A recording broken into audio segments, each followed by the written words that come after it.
Marine Le Pen a dévoilé hier son nouveau QG, l'Escale, à 2 pas de l'Elysée, et gommé toute référence au FN. Sa nouvelle stratégie peut-elle la porter à la victoire? On en débat tout de suite dans Ça fait l'actu.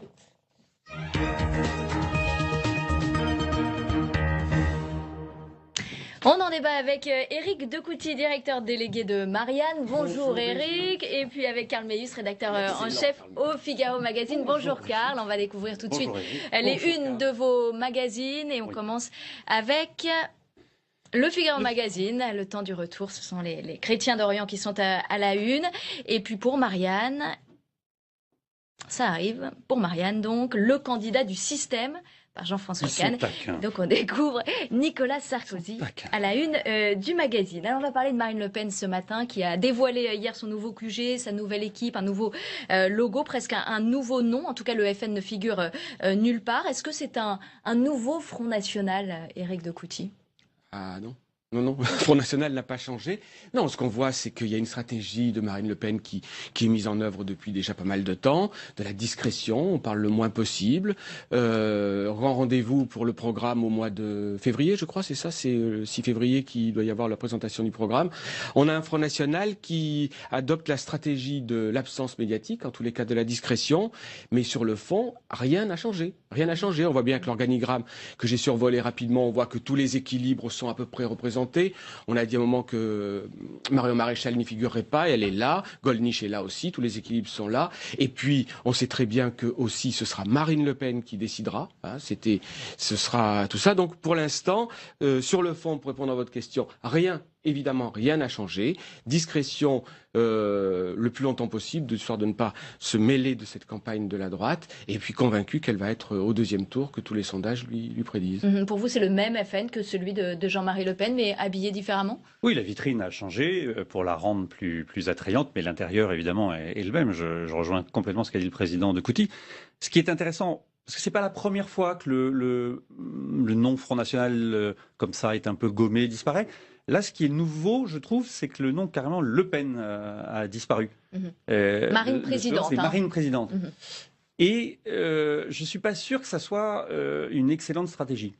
Parce qu'au fond, elle se présente à l'élection présidentielle et on voit bien que sa stratégie-là, c'est de dire je suis qualifiée selon les sondages au second tour et donc il faut que je fasse présidente. Donc je gomme un peu l'aspect des partis, je me présente moi devant le peuple et j'ai une stratégie non plus d'agression dans mes propos ou avec les journalistes que je vois moins.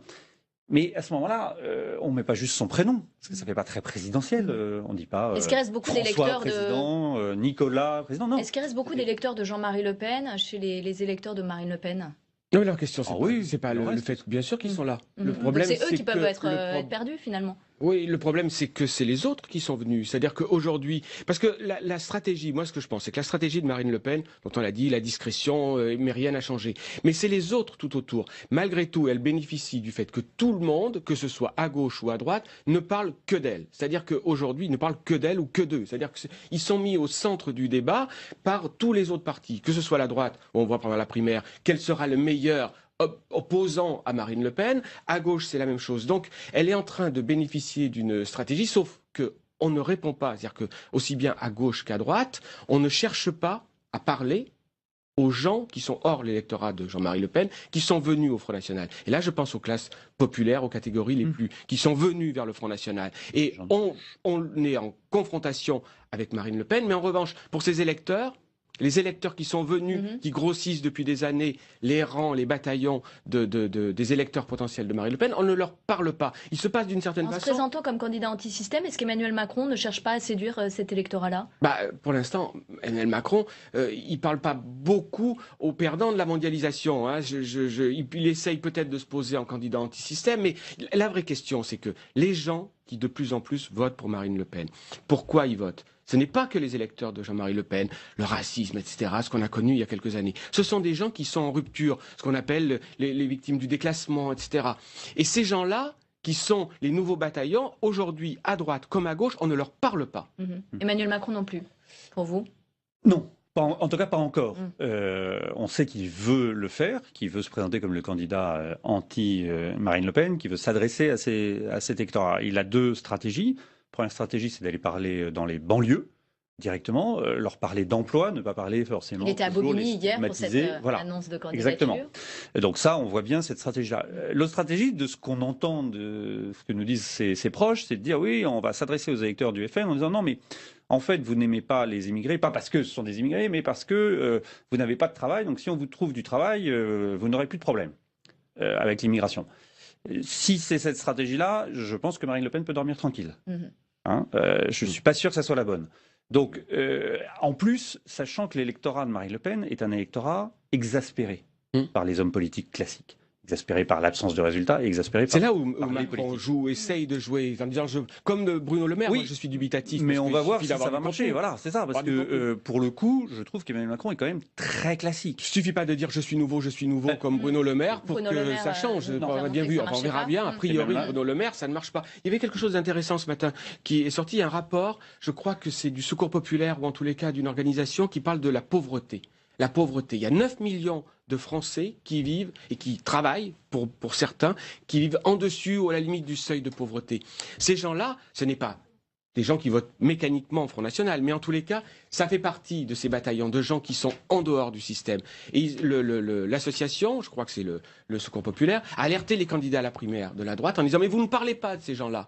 Et c'est valable pour la gauche aussi. Et tant que les Macron, Valls ou les autres ne parleront pas à ces gens-là, Marine Le Pen peut continuer à dormir tranquille, ne pas faire campagne, rester sur son Aventin. Elle sera toujours en tête dans les sondages. On l'a vu aux États-Unis, Donald Trump a remporté cette élection sur le populisme. Est-ce que ça peut porter Marine Le Pen? Est-ce que ça peut l'aider à accéder au pouvoir? Alors, je vais mettre un bémol dans votre question, si vous permettez. C'est-à-dire que Donald Trump a gagné en nombre de grands électeurs, mais il a perdu en voix. Finalement, dans les décomptes là, qui arrivent définitifs, on s'aperçoit qu'elle a 900 000 voix de plus. Ça veut dire que dans un système français, qui est une élection directe, la présidentielle, Marine Le Pen n'aurait pas pu gagner. Ne gagnerait pas. Ne gagnerait pas. Pour autant, il y a cette vague populiste qui monte. Est-ce que ça peut lui profiter? Évidemment que ça va lui profiter. C'est la candidate anti-système par excellence. Elle a là-dessus une antériorité par rapport aux autres. Les autres peuvent se réclamer d'être anti-système comme Emmanuel Macron, peut-être Nicolas Sarkozy comme le dénonce Marianne et le président de Couty. Mais c'est trop récent. Elle a cette antériorité pour Mais il suffit pas de dire, comme je suis contre le système, ou de l'autre côté dire c'est du populisme, c'est du populisme. Il y a des gens, dans le populisme, il y a peuple. Il y a des gens qui vont voter, qui sont exaspérés. Comme l'a dit l'excellent Karl Meus, il y a des gens qui sont exaspérés aujourd'hui. Mais c'est à ces gens-là qu'il faut parler. Et il ne s'agit pas de dire, regardez comme l'autre à côté est méchant, il dit des... Oui, mais... On peut dire ça à condition d'être capable de parler aux gens qui vont voter Trump, qui vont voter pour Marine Le Pen. Et ce qu'on voit aussi bien aux États-Unis avec Clinton, qui n'a pas parlé à ces catégories, ces classes moyennes, paupérisées, qui étaient en rupture de banc. Mais pourquoi la droite et la gauche ne le font pas? Ils ne trouvent pas le discours ou... Attendez, la gauche l'avait théorisé. Vous vous souvenez de ce rapport de Terra Nova en 2012, totalement hallucinant, qui en gros disait bon, de toute façon, les classes populaires, elles votent pas, donc c'est pas la peine que le PS s'en intéresse. On s'intéresse plus qu'aux classes moyennes et aux bobos. Ah bah bravo, comme ça, c'est pas très bien. Ne parlons plus aux électeurs. Et vous savez, c'est la fin de l'histoire. C'est-à-dire qu'on a considéré. Il y a maintenant, et peut-être que là on est en train de revenir à plus de réalité, que la mondialisation était un système qui de toute façon apportait le bien à tout le monde et qu'il n'était plus question de le remettre en cause. Ce que ça dit aux États-Unis, comme ça le dit dans la montée de ce qu'on appelle le populisme partout en Europe, ça veut dire qu'aujourd'hui il y a une grande partie de la population occidentale aux États-Unis comme en Europe qui est en rupture et pour lequel la mondialisation est une terreur, pour laquelle la mondialisation est une catastrophe. Donc aujourd'hui, c'est ce paradigme-là qu'il faut inverser. Et tant que aussi bien Emmanuel Macron que les autres à gauche ou à droite n'auront pas compris que c'est le système aujourd'hui global qu'il faut remettre en cause, qu'il faut contester, les populismes continueront à progresser. Merci Éric de Couty, directeur délégué de Marianne. Merci Karl Meus, rédacteur en chef au Figaro Magazine. Et on continue à parler populisme économique avec Challenge, notre partenaire pour l'économie.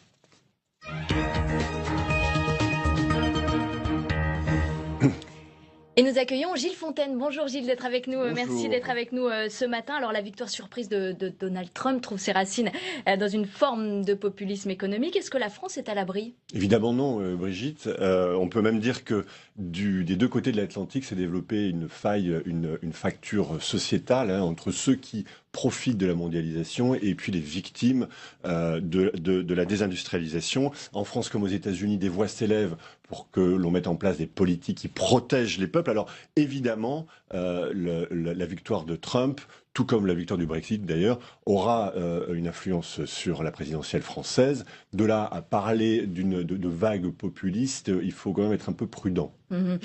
Pourtant, la France connaît une dégradation de son tissu industriel qui est plus aiguë encore qu'aux États-Unis. Oui, c'est même pire que ça. C'est-à-dire qu'aux États-Unis, la courbe s'est infléchie depuis 2010, alors qu'en France, ça se poursuit. Les États-Unis, eux, ont réussi à préserver leur part mondiale des exportations de produits manufacturés, autour de 10%. La France, ça a fondu. Il faut dire aussi qu'en France, l'exposition est quand même plus forte au commerce international, 2 fois plus forte qu'aux États-Unis. Par contre, si on prend uniquement les échanges extra-communautaires, c'est à peu près la même chose, autour de 15%.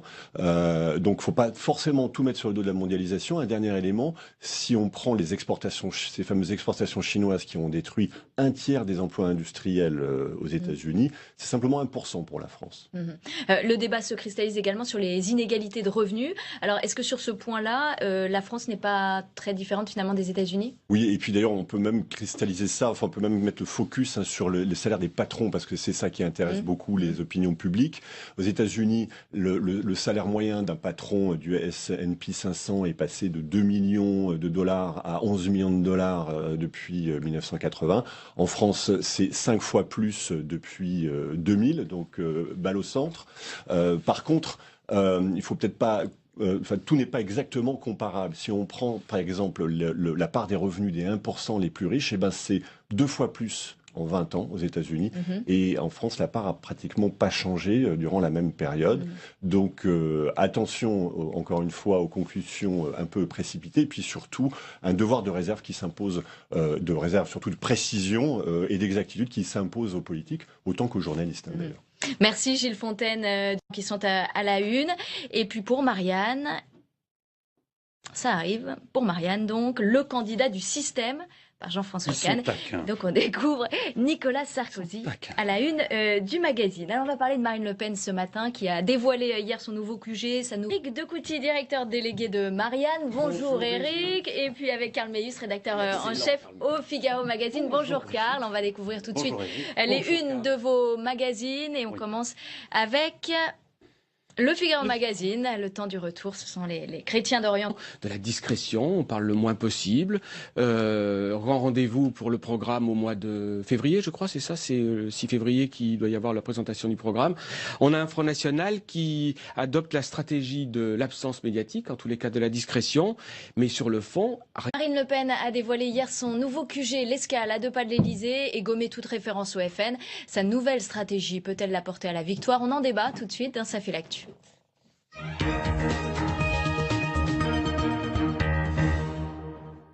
On en débat avec Éric. Nouvelle équipe, un nouveau logo, presque un nouveau nom. En tout cas, le FN ne figure nulle part. Est-ce que c'est un nouveau Front National, Éric Decouty? Ah non. Non, le Front National n'a pas changé. Non, ce qu'on voit, c'est qu'il y a une stratégie de Marine Le Pen qui est mise en œuvre depuis déjà pas mal de temps.